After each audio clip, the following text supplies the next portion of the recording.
जय हिंद छात्रों। कैसे हैं आप लोग? आई होप आप लोग बहुत ही बढ़िया होंगे और अपनी पढ़ाई जो है मजेदार तरीके से कर रहे होंगे। देखिए, आज हम आपको इस वीडियो में क्लास 12 बायोलॉजी का बहुत ही मजेदार टॉपिक समझाने वाले हैं, जो कि है आपकी पुष्प की संरचना। देखिए, इसके लिए हमें जो सबसे पहले इसका डायग्राम समझना होगा, उसके बाद समझेंगे इसके अंग। अंग में आपके कौन कौन से आएंगे? सहायक अंग और जनन अंग।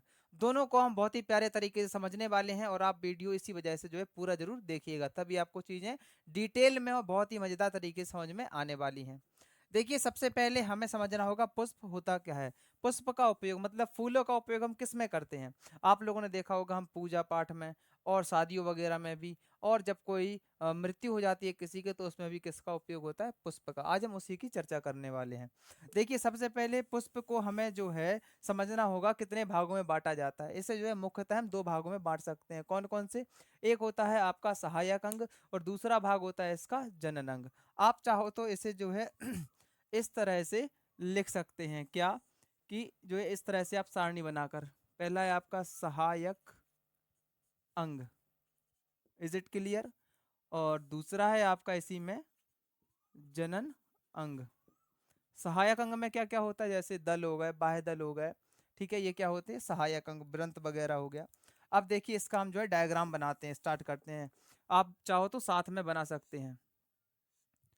डायग्राम थोड़ा सा रफली होगा, तो ऐसा टेंशन मत लीजिएगा कि सर ये कैसा बना दिया। ठीक है, देखिए ये जो नीचे का हिस्सा है इसे कहते हैं हम लोग पुष्प व्रंत। क्या कहते हैं? पुष्प व्रंत। और ये क्या बनने जा रहा है आपका? वर्तिकाग्र मतलब स्त्री केसर। थोड़ा सा हम बड़ा इसलिए बना रहा है कि आप लोगों को कोई भी किसी प्रकार की दिक्कत ना हो समझने में चीजें। ठीक है, अब देखिएगा, इसे क्या कहते हैं हम लोग? स्त्री केसर। इस भाग को अभी हम डिटेल में आपको और अच्छे से समझा देंगे।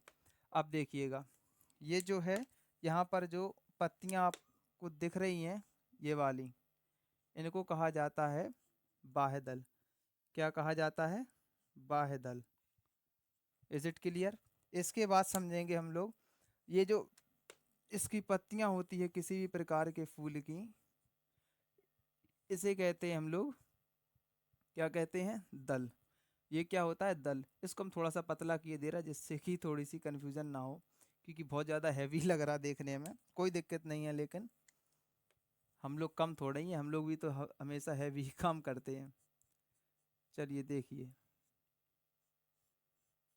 देखिए आप लोगों को बहुत ही सुंदर चित्र बनाना है अपनी नोटबुक में, जिससे कि आपको चीज़ें बहुत ही आसान तरीके से समझ में आ सकें।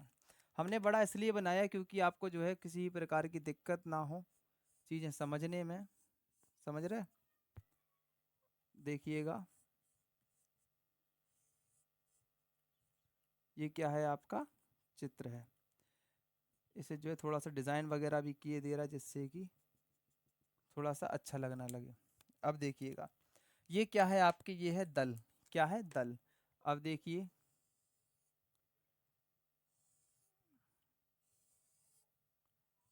ये जो है ये आपके नर जनन भाग के जो है पार्ट्स निकल रहा है।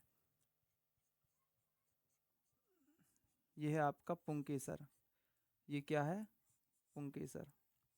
चित्र आपको ऐसा ही बनाना है, थोड़ा सा स्पष्ट चित्र बनाना है। ठीक है, ये क्या है आपका? ये है स्त्री जनन अंग। कौन सा? स्त्री जनन अंग। अब आपको चित्र भी अच्छे से क्लियर हो रहा होगा। चलिए, इसके हम थोड़े से अब भाग समझते हैं।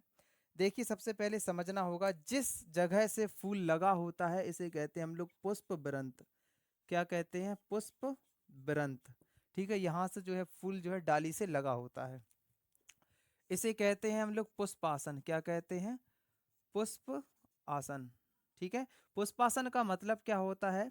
कि जिस पर पुष्प आसित हो, मतलब जिस पर पुष्प रखा हुआ हो, उसे कहते हैं पुष्पासन। उसके बाद ये क्या है आपका? बाह्य दल। क्या है ये? बाह्य दल। देखिए, आप लोगों ने देखा होगा जैसे ये टमाटर वगैरह या फिर बैगन वगैरह होता है, इसमें जो है इस प्रकार की संरचना को, ये क्या होते हैं? इसे कहते हैं हम लोग बाह्य दल। ठीक है, अब देखिएगा, इसे कहते हैं दल। क्या कहते हैं? दल। ये दल, बाह्य दल, ये सब मिलकर क्या बनाते हैं? ये सहायक अंग। ठीक है, अब देखिएगा, जो आपको ये संरचना दिख रही, ये इसे कहते हैं हम लोग क्या, परागकोश, और इसे कहते हैं पुतंतु या तंतु, और इन दोनों को मिलाकर क्या कहते हैं हम लोग, पुंकेसर। पुंकेसर, ठीक है। अब देखिएगा, इसे कहते हैं हम लोग क्या, इस पूरे भाग को कहते हैं, जो पूरी संरचना दिख रही है इसे कहते हैं क्या, स्त्री केसर। स्त्री केसर। अब थोड़ा सा हम डिटेल में बगल में जरूर लिखे दे रहा है, जिससे कि आपको चीजें स्पष्ट हो सकें। अब देखिए सहायक अंग आपके कौन कौन से थे, सहायक अंग ये कौन कौन से हैं, ये हैं आपके दल और बाह्य दल, ये और ये ब्रंत वगैरह भी आप इसमें जोड़ सकते हैं अगर जोड़ना हो तो, जैसे पुष्प ब्रंत, ठीक है। और क्या, पुष्पासन, इसमें भी आप जो है इसे रख सकते हैं, कोई दिक्कत नहीं है, ठीक है। अब देखिए जनन अंग में क्या हो जाएगा, क्या, जनन अंग, इसे जो है हम दो भागों में बांटते हैं, कौन कौन से, एक तो है आपका नर जनन अंग, कौन सा, नर, जिसे हम क्या कहते हैं, पुंकेसर, इसे कहते हैं नर भाग है ये। और स्त्री केसर, ये कैसा है, ये मादा भाग है, स्त्री केसर ये कैसा है, मादा भाग। चलिए देखिए, नर भाग में क्या लिखेंगे हम लोग, नर भाग में लिखेंगे क्या, ये है आपका जो है परागकोश, और क्या है, तंतु या पुतंतु भी बोलते, ठीक है। ये मेन आपके जो दो पार्ट हैं, ये जो इतना छोटा सा हिस्सा दिख रहा है इसे कहते हैं हम लोग परागकोश, और ये नीचे जो धागेनुमा संरचना है इसे कहते हैं पुतंतु। Is it clear. अब देखिए स्त्री केसर में, स्त्री केसर के केवल हम यहाँ पर नाम लिख रहे हैं, अभी डिटेल में जरूर बताएंगे जिससे कि आपको चीजें स्पष्ट हो सकें। वर्तिकाग्र, इसके बाद है वर्तिका, इनके बारे में सब कुछ पढ़ेंगे अभी हम लोग, ठीक है। इसके बाद आ जाता है आपका अंडाशय,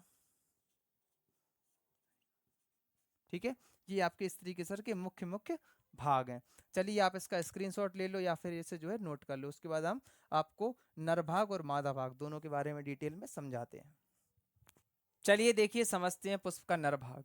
देखिए इसमें जो ऊपर की ये संरचना दिख रही है, जो कि हमने यहाँ से काट के यहाँ पर रख दी है, जिससे कि आपको चीजें आसानी से समझ में आ सकें। देखिए इसे कहते हैं हम लोग, इसे कहते हैं परागकोश। क्या कहते हैं, परागकोश। इसका काम क्या होता है, इसका काम जो होता है वो पराग कणों को सुरक्षा प्रदान करना होता है, ठीक है। जो कि एक जो है खोल या फिर एक कमर कंबल की तरह जो है काम करता है इसमें, ठीक है। अब देखिए इसके बाद जो ये नीचे संरचना है इसे कहते हैं पुतंतु। क्या कहते हैं, पुतंतु। Is it clear. इसके बाद जो हमने इसे जो है अनुप्रस्थ रूप से, अर्थात इसे जो यहाँ पर काट कर यहाँ पर लिख दिया है, बना दिया है चित्र, इसका मतलब क्या है, जो यहाँ पर आपको ये दो पालियों में बट गया, कितने पालियों में, दो पालियों में, ये एक, ये देखिए ये एक पार्ट, ये है दूसरा पार्ट। अब इन दोनों पालियों में ये जो बीच में आपको गोलाकार संरचना दिख रही है इसे कहते हैं लघु बीजाणु धानी। लघु बीजाणु धानी, क्या कहते हैं, लघु बीजाणु धानी। इसमें ही किसका निर्माण होता है, इसमें पराग कणों का निर्माण होता है, पराग कणों का निर्माण होता है, का निर्माण किसमें होता है, लघु बीजाणु धानी में, ठीक है। और ये जो बीच में संरचना है इसे कहते हैं योजी। क्या कहते हैं, योजी। कोई भी आपको कंफ्यूजन ना हो, ठीक है, इसी वजह से हम थोड़ा सा डिटेल में भी आपको चित्र बनाते बनाते समझाते जा रहे हैं, ठीक है। तो लघु बीजाणु धानी में क्या होता है, पराग कणों का निर्माण, और पराग कणों को लघु बीजाणु भी बोल सकते हैं। पराग कणों का मतलब होता है कि जो नर जनन में, जैसे कि हम पुरुषों में क्या होता है, शुक्राणु बनकर निकलते हैं, ऐसे ही जो पुष्प होते हैं इनमें नर भाग में क्या बनते हैं, परागकण या लघु बीजाणु, जो कि कहाँ बनते हैं, लघु बीजाणु धानी में, ठीक है। और इसके परागकोश को हम दो पालियों में देख सकते हैं, जिसमें चार लघु बीजाणु धानी है। इनके अंदर क्या भरे रहते हैं, इनके अंदर परागकोश सॉरी परागकण भरे रहते हैं, ठीक है। अब देखते हैं इसका मादा जनन तंत्र। Is it clear. चलिए देखिएगा अब हम समझते हैं मादा जनन तंत्र के बारे में। देखिए मादा जनन तंत्र का मतलब क्या होता है? स्त्री केसर, ठीक है। स्त्री केसर में कौन कौन से अंग आते हैं? वर्तिकाग्र हो गया, वर्तिका हो गया, अंडाशय हो गया, और अंडाशय के अंदर बीज, बीजांड वगैरह ये भी जो है इसी के अंतर्गत आते हैं। तो हम इनडायरेक्टली क्या कह सकते हैं कि मादा जनन तंत्र जो है वर्तिकाग्र, वर्तिका, अंडाशय आदि अंगों से मिलकर बना होता है। आप इस तरीका से अपने नोट्स बना सकते हैं, ठीक है। तो हम इनडायरेक्टली हम क्या कहना चाह रहे हैं कि ये जो तीनों भाग हैं ये किसका निर्माण कर रहे हैं? आपके स्त्री केसर का। किसका? स्त्री केसर का। देखिए वर्तिकाग्र क्या होता है? ये जो है पुष्प का या फिर स्त्री जनन तंत्र का ऊपर सबसे ऊपरी जो है छत्र नुमा संरचना। छत्र का मतलब क्या होता है? छाता नुमा संरचना होती है, जिस पर क्या होता है? परागकण आकर जो है गिरता या उपस्थित होता है, ठीक है। अब देखिए इसके बाद जस्ट नीचे क्या? वर्तिका। ये क्या है? एक नलिकाकार संरचना होती है जो कि वर्तिकाग्र के नीचे पाई जाती है, ठीक है। अब क्या है? अंडाशय। अंडाशय क्या होता है? इसमें जो है बीज, यहाँ पर भ्रूण का निर्माण होता है। कहाँ पर? अंडाशय में। Is it clear? ठीक है। अब आपको शायद मादा जनन तंत्र और पुरुष जनन तंत्र अर्थात नर जनन तंत्र भी बहुत ही अच्छे से तरीके से समझ में आ गया होगा। अब हम आपसे थोड़े से 2-3 क्वेश्चन पूछ रहे हैं जो कि आपको समझ में आ गए होंगे। पुष्प व्रंत क्या होता है? जिस पर पुष्प, जहां से पुष्प लगा होता है उसे क्या कहते हैं? पुष्प व्रंत। पुष्पासन क्या होता है? जो है जिस पर पुष्प आश्रित रहता है, जिस पर पुष्प जो है लगा रहता है या फिर धरा रहता है, उसे कहते हैं पुष्पासन। बाह्यदल क्या होते हैं? ये सहायक अंग होते हैं, दल और बाह्यदल, ठीक है। इसे पत्ती भी बोल सकते हैं हम लोग हमारी भाषा में, ठीक है। अब देखिए ये जो बीच का भाग है इसे कहते हैं स्त्री केसर, इसे कहते हैं हम लोग पुंकेसर। Is it clear? अब देखिए पुंकेसर में क्या क्या था? आपका परागकोश था और पुतंतु था, जो कि मिलकर किसका निर्माण कर रहे थे? पुंकेसर या फिर नर भाग का, ठीक है। अब देखिए मादा जनन तंत्र, जैसा कि अभी हमने आपको बताया है कि वर्तिकाग्र, वर्तिका, अंडाशय मिलकर स्त्री केसर का निर्माण करते हैं, ठीक है। और जो वर्तिकाग्र है ये छातानुमा संरचना होती है, वर्तिका जो नलिकाकार संरचना होती है, अंडाशय जो है अंडाकार संरचना होती है जिसमें भ्रूण का निर्माण होता है। और नीचे ये क्या है? आपका पुष्पासन है, नीचे क्या? ये व्रंत है। Is it clear? अब आपको शायद पुष्प की संरचना बहुत ही प्यारे तरीके से समझ में आ गई होगी। और अगर आपको वीडियो अच्छी लगी हो तो लाइक और कमेंट जरूर कीजिएगा, जय हिंद सर करके, ठीक है। मिलते हैं नेक्स्ट ऐसे ही इंटरेस्टिंग टॉपिक के साथ, तब तक के लिए जय हिंद, जय भारत। नोट कर लो।